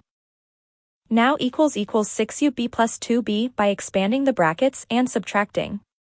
But we know that equals 8 equals 8d. We can therefore deduce u, since 6ub plus 2b equals 8d, so u equals 3b. Now we know x, y equals b and x plus y equals u, and so x and y. 7. The calculus. 1. Introduction. By the help of this new analysis Mr. Newton found out most of the propositions in the Principia Philosophiae. The new analysis was what we now call the calculus, a point in learning mathematics where many students give up, and which many others never reach. Intended to make everything easy, it is still found a stumbling block. What, then, is it? A simple web encyclopedia describes it as follows. Calculus, branch of mathematics that studies continuously changing quantities. The calculus is characterized by the use of infinite processes, involving passage to a limit, the notion of tending toward, or approaching, an ultimate value. While not very clear unless you know what it is already, this definition would already have been acceptable at the end of the 17th century. As our opening quote suggests, the calculus begins with Newton, and in the extract he was, typically, discussing his own work anonymously in the third person many years after the event. He had already made himself into a monument, as his one-time colleague and later rival Leibniz never managed to do, and even today the work continues. The British Library, whose courtyard is incongruously dominated by a massive statue of the man, lists in its catalogue 10 new books on Newton for the year 2001 alone, and one must suppose that many lesser books have appeared, together with articles learned and otherwise. Student dissertations and entries on the many Newton websites. Experience shows that a Newton and Leibniz is easily the most popular subject for student essays in the history of mathematics, despite the difficulty of many of the early calculus texts. Is it not time to call a moratorium, a temporary halt to all this industry? Given that most scholars have arrived at a reasonable conclusion about the once burning question of priority in the discovery, must they still be concerned with the date when Newton discovered the inverse square law of gravitation, the reasons for his conversion from Cartesian geometry to the methods of the ancients, or the extent to which his religion, the pursuit of alchemy, or political beliefs influenced his mathematics? The answer is that at least some of the current research is important and necessary, even if much of it seems to be lacking in the social element which we have had occasion to single out for praise in earlier chapters. This is partly because the story is still subject to myths and misunderstandings. And partly because, like the First World War, the calculus is an important founding event in European history. And while Newton and Leibniz get more 1. Modeled, ironically one must suppose, on the drawing by Blake, for whom Newton represented the blindness and alienation of rationalism.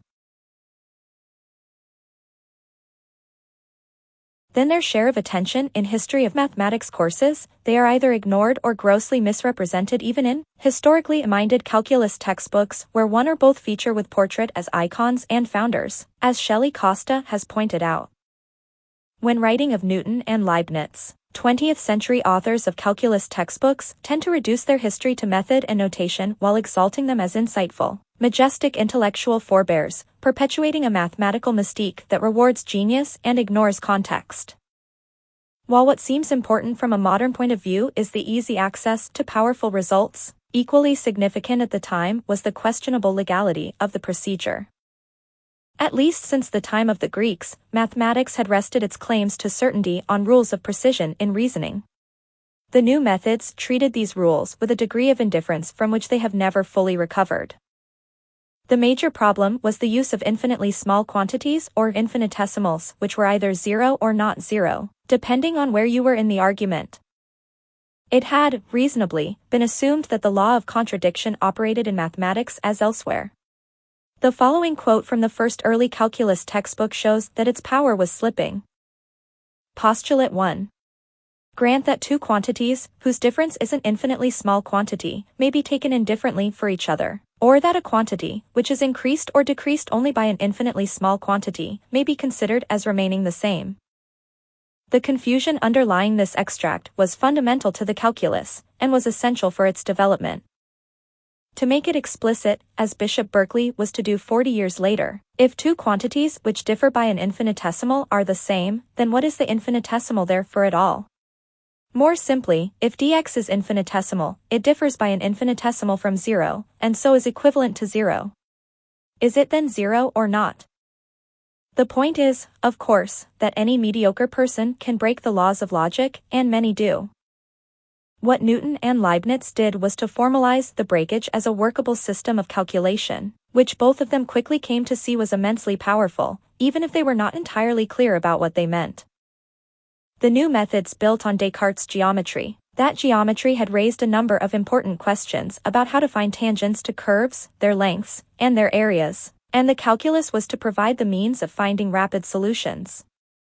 Mathematics became, in a sudden transition, both easy and difficult. Easy for the circle of initiates who learned how to use the method, and difficult for the outsiders who could understand neither what was being done nor how it was justified. "There goes a man hath writ a book which neither he nor anybody else understands," remarked a skeptical Cambridge undergraduate of Newton, and the contradictory dogmas of the early calculus perhaps mark the origin of a widening split between the world of the serious mathematician and the amateur. Already it may be clear that this chapter differs from the preceding ones in covering a much shorter period, instead of hundreds of years. We are dealing with the relatively short time which separates the 1660s from the 1720s. Indeed, appropriately for the science of the infinitely small, the historians often seem to be focusing. 2. Cited a life.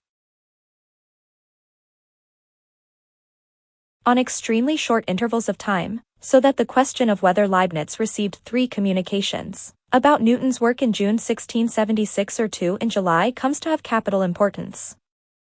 Such infinitesimals are not properly the concern of this chapter, which will rather try to focus on the larger questions.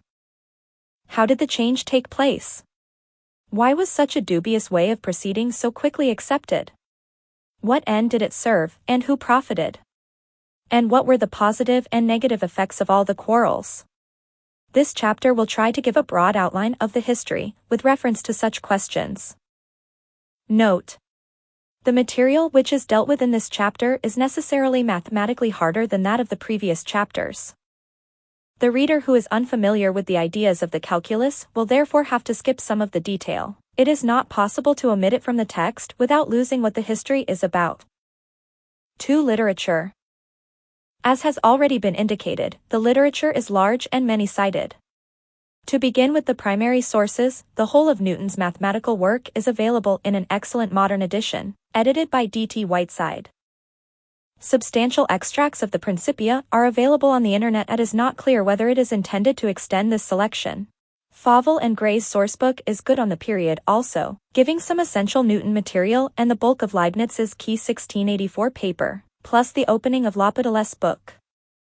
The other works of Leibniz and the Bernoulli brothers are less accessible and usually in Latin, and while Lapidolles' book was quite well translated in the 18th century, there is no modern edition. With the secondary sources, the question is really that of differentiating between ways of thinking about history. There are, for example, numerous biographies of Newton, of which the definitive one is Richard Westphal's Massive, supplemented by Jertson's Handbook, and there is a comparable, if less comprehensive biography of Leibniz by Oetone. Close to the biographical are studies of the small community of late 17th century scientists who were able to appreciate and develop the calculus, for example, Hall and Hoffman. And third, there are more technical, one could say internal, studies of what was involved in the early calculus, its techniques, and how practitioners saw what they were doing. These include particularly Guicciardini, various essays of Hank Boss, with summaries and further thoughts in, and Dupont and Roero. However, all of these works, even the most external, are dealing with a tiny community, in comparison with the wider society in which the calculus was born and flourished. The obvious reason for this is that, at the outset and for quite a time afterwards, it was found incomprehensible outside a small circle. It is significant that Bishop Berkeley's damning critique in the Annalist dates from 1734, but still gives the impression that to a well-informed bishop the methods of the calculus were relatively new. Although Lapidolles' 1696 text was an attempt at a popularization, intended to have the same impact as Descartes' geometry, written in French in a very similar style and 3. This book is often referenced. Apart from being in Italian, it seems almost impossible to find, but as a detailed study of Leibniz's paper, it is very interesting. Perhaps one can hope for a translation. Acknowledging the debt, its circulation was certainly more restricted. And yet the circle of savants with whom the principles corresponded, and who were interested in the same questions was much wider. Such practical questions as, why did the planets move as they did? What was the reason for the tides, and could they be predicted? What was the shape of a freely hanging chain? Of a loaded beam, or of a sail? It is rare to find this practical background included in modern discussions of a body of work which, however clearly it constituted a new mathematics, was embedded in a whole family of other practices which have now been forgotten. Of these, more will follow later, but for the time being, we should refer to two key texts from the 1930s. The first, the Soviet historian Boris Hessen's The Social Origins of Newton's Principia in Hessen, is occasionally referred to as an example of the crude Marxist approach. However, it has been recently reprinted, and is still worth reading. The second, the American sociologist Robert Merton's, is a founding text for the sociology of science, but, as Merton acknowledges in his introduction, subsequent readers have focused more on the early chapters which relate the pursuit of science to Puritanism and the Protestant ethic than on the later ones which, qualifying and extending Hessen's analysis, relate the problems studied by scientists to the demands of expanding capitalism. Merton's strength is his awareness of the wider scientific community, so that figures like Halley and Wren, who hold a minor place in the mathematical history, are seen as much more important in terms of ideology, patronage and influence. The specific nature of the calculus is not addressed by either writer. Accordingly, as often in the interface of mathematics and physics, the kinds of source material available for study are not easy to harmonize. Note on the use of texts. Few periods in the history of mathematics have been as badly served in translation as the prehistory and early history of the calculus. At a time when the exact notation which was being used by the participants, many histories translate the work of Wallis, James Gregory, and the early Newton and Leibniz indiscriminately into language which the modern reader can recognize, even when, like Gregory, they were hostile to Cartesian symbolism. Both Hoffman's and Westphal's are given to a free use of translation, even if it is usually acknowledged as such, so that, for example, Collins is said in his 1675 report on English work for Leibniz to have shown how the arc S equals R tan equals 0 R dx may be found. The reader whose suspicions are aroused by the use of the integral sign which Leibniz was to invent in October of that year, will find on looking up the source that what Collins said was very different. But the fact that most of the original sources are hard to come by and mainly in Latin makes the question of accurate transcription the more important. Fortunately, this situation is changing, and the more recent works of Guicciardini and Boss are textually faithful. 3. The priority dispute. We shall not discuss the shamefully bitter controversy as to the priority and independence of the inventions by Newton and Leibniz. In one word, he told me the secret of success in mathematics: plagiarize. Boyer represents a gentlemanly school of thought according to which mathematicians should behave courteously towards one another. In this view, the controversy which opposed the supporters of Newton and Leibniz between 1700 and 1720 was an unfortunate aberration.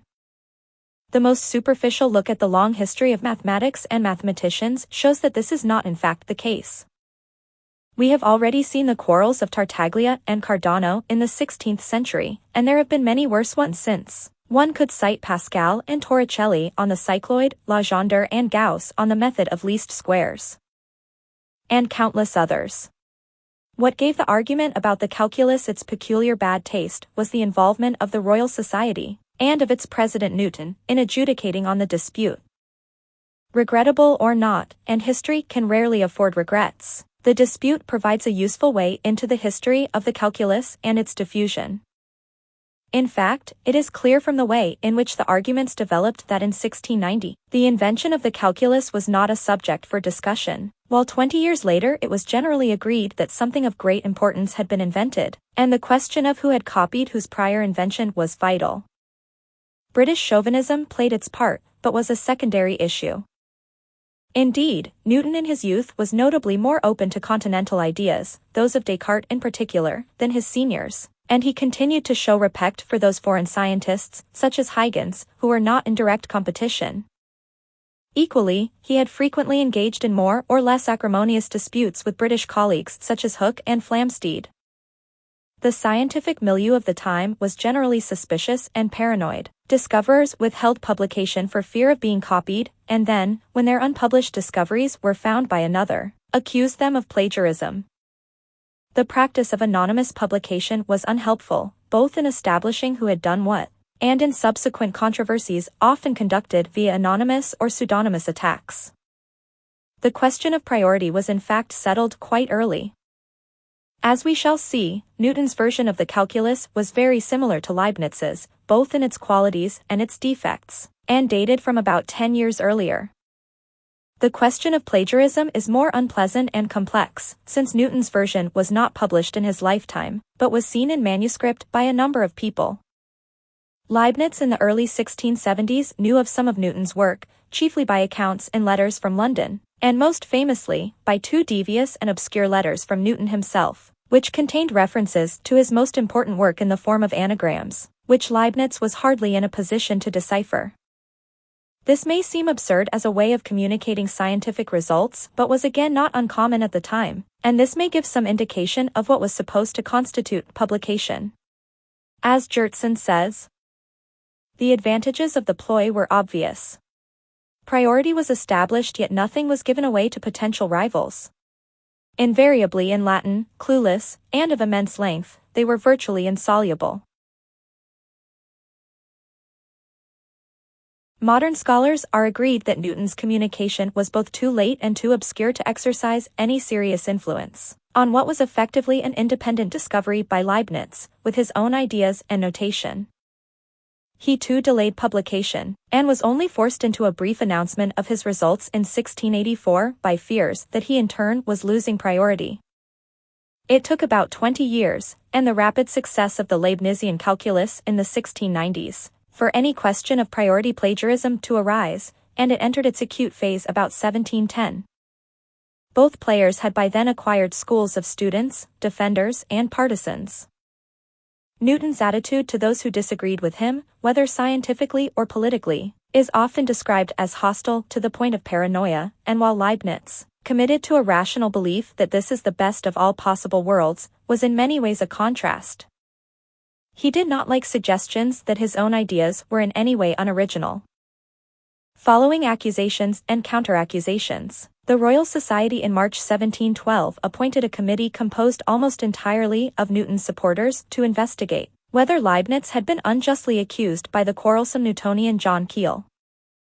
Newton supplied the committee with documents proving his priority, and apparently also drafted the final report, which concluded that the differential method is one and the same with the method of flux science excepting the name and mode of notation. And therefore we take the proper question to be not who invented this or that method but who was the first inventor of the method. For which reasons we reckon Mr. Newton the first inventor, and are of opinion that Mr. Keill in asserting the same has been no ways injurious to Mr. Leibniz. Those who are looking for examples of Anglo-Saxon hypocrisy can find plenty in the Commercium Apostolicum, and still more in the report on it which Newton wrote for the Royal Society's Transactions, an anonymous review of a document which he had largely written.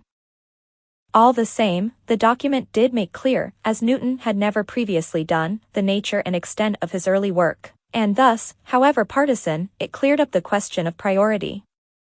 The charge of plagiarism against Leibniz, who died soon afterwards, was never serious enough to stick. Indeed, one could ask what is the nature of intellectual property in mathematics, and how far plagiarism is to be condemned. Pierre de Montmort, one of several who heroically tried to reconcile the parties, made the key point: one should look at who used it, how, and with what results. On the invention of the calculus he would not comment, he said, but Leibniz and the Bernoullis had been its true and almost sole promoters. It is they and they alone who taught us the rules of differentiation and integration, the way to use the calculus to find tangents to curves, their points of inflection and reversal. And who finally, by many and beautiful applications of the calculus to the most difficult problems of mechanics, such as the catenary, the sail, the spring, the quickest descent, and the paracentric, have set us and our descendants on the path of the most profound discoveries. It was Leibniz's calculus which was most successfully used, and which still dominates our notation, and when in the 20th century the record was finally set straight with the publication of his manuscripts from the 1670s, no one was left to care. 4. His most devoted student Jacob Bernoulli found this to his cost early on when he misguidedly suggested that Leibniz's methods were similar to the earlier ones used by Isaac Barrow. He had to make a humble apology for what was clearly a mistake, but understandable when the calculus was still not fully understood, and Leibniz himself was not helping to make it clearer. A. Y. C. R. OBB. A. Figure 1 Indian calculation of the arc. If Y is the arc AC, A equals AB is the sine of the angle AOC, BO the cosine, and R the radius. AB is then the tangent, and the series gives Y in terms of A and B and R. For the Kerala connection, we may consider Madhava to have been the founder of modern analysis. Joseph's downright and still controversial statement calls attention to the other priority question, whether the calculus was discovered in Kerala, southwest India, in the late Middle Ages. Here we have a contest which is not among mathematicians, but among contemporary historians, whose interests are different. Specifically, Joseph and others aim to attack the Eurocentric story of mathematical discovery by drawing attention to parallel discoveries in non-European contexts. The problem is here that the material is both unfamiliar and very inaccessible, although it has been, in a very weak sense, known about since Charles Wyche wrote about it in the 1830s. What seems undeniable is that a number of astronomical texts from Kerala, whose dating is probably between 1400 and 1600, give very sophisticated infinite series formulae for what we now call sin x, cos x, and the inverse tangent of x. If the radius of the circle is r, when the angle is 45 the arc is pi r4 and the tangent is 1, and this gives in particular a formula for what we know as pi. Series such as these were an important building block in the calculus as Newton developed it. In fact, his early papers give equal importance to the calculus and the use of infinite series as new methods. Similarly, the simplest of the formulae was found by Leibniz early in his career. It is commonly known as Gregory's series. In Jayesthadeva's 16th century version, it is usually quoted as follows. The first term is the product of the given sine and radius of the desired arc divided by the cosine of the arc. The succeeding terms are obtained by a process of iteration when the first term is repeatedly multiplied by the square of the sine and divided by the square of the cosine. All the terms are then divided by the odd numbers 1, 3, 5. The arc is obtained by adding and subtracting respectively the terms of odd rank and those of even rank. It is laid down that the sine of the arc or that of its complement, whichever is the smaller, should be taken here as the given sine. Otherwise, the terms obtained by this above iteration will not tend to the vanishing magnitude. 5. The subject of medieval Carolan mathematics is a very promising one for the enterprising researcher. The field is small, and the source material is not vast, even if much of it may be hard to locate. The aspiring researcher needs to be prepared to learn Sanskrit and probably Malayalam, but the rewards could be substantial. Here a sine and a cosine mean the lines AB, BO in the diagram, sine and cosine multiplied by the radius. In some respects, this is like Leibniz's series. Arc equals Rx3 plus Rx5 Rx7 plus, which becomes our modern series for tan by setting R equals 1. Like the Leibnizian series, it is forthright about the use of an infinite number of terms, a novelty in India it would seem as it was to be in Europe. The equation is, though, rather different from the form in which it was given by the Carolans, since they wrote the formula in verse, and in words, without any use of symbols at all. One could add that since there is on the whole no explanation of how the series were arrived at, we can only guess at the methods, but we shall see that the 17th century European mathematicians were often silent about how they had found their series and integrals, for their own reasons. In Carolan sources, the original discovery is ascribed to Madhava, a famous 14th century writer whose mathematical works are mostly lost. On the credit side, the practical Carolans realized that the series is useless for computation. You can add 50 terms and you will still be making mistakes in the second figure of pi4, because your next term will be 101, roughly 0.01. They accordingly refined the series to give a number of others, more useful, but still without explanation. In all this, they can rightly claim 100 years priority, at least. We have here a prime example of two traditions whose aims were completely different. The Euclidean ideology of proof, which was so influential in the Islamic world, had no apparent influence in India, even if there is a possibility that the Greek tables of trigonometric functions had been transmitted and refined. To suppose that some version of calculus underlay the derivation of the series must be a matter of conjecture. The single exception to this generalization is a long work, much admired in Kerala, which was known as Yuktibhasa by Jayesthadeva. This contains something more like proofs, but again, given the different paradigm, we should be cautious about assuming that they are meant to serve the same function. Both the authorship and date of this work are hard to establish exactly, but it does give explanations of how the formulae are arrived at, which could be taken as a version of the calculus. As I have stressed before, in dealing with Al-Samuel's algebra, or the use of series by Oersma, this anticipation, as such, is not a sensible object of history. Even if we could establish the existence of a transmission line, from 16th century Kerala to 17th century Europe, we must recognize the existence of what Kuhn called incommensurability. Different research efforts and a different language of science directed to different ends. What we know of Carolan society in the period is rather unlike the Europe of the scientific revolution. In particular, there is no evidence of interest in the use of mathematics for warfare, mining, bookkeeping, and so on. The series of Madhava and his followers are, when translated into algebraic notation, the same as those found in Western Europe in the 17th century, but the translation has the effect of changing the aim and context of the work. It seems of more value historically to study the Kerala tradition in itself, with reference to its own society, than to argue about its role as a precursor. We can use the Carolan material to attack ideas of the uniqueness of Western discoveries, and for that matter to point out alternatives to the Western way of doing mathematics, but these projects ask us to see 6. This is not to say that evidence may not come to light in future. The Indian work as, precisely, not a version of the European method of infinite series, let alone that broader field which we call the calculus. Exercise 1. Derive equation from Jayasthadeva's formulation. 5. Newton, an unknown work.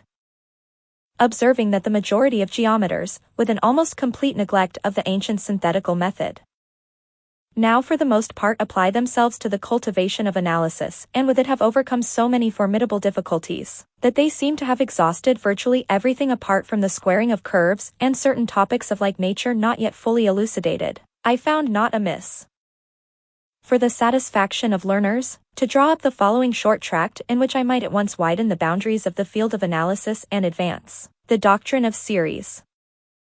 So what was it that Newton, and later Leibniz, invented? To clarify, consider the fundamental problem of finding tangents. A variety of ad hoc methods were around by the 1660s, following on from the rather complicated one which Descartes had proposed. For us today, the question can be posed. Problem. Given a curve specified by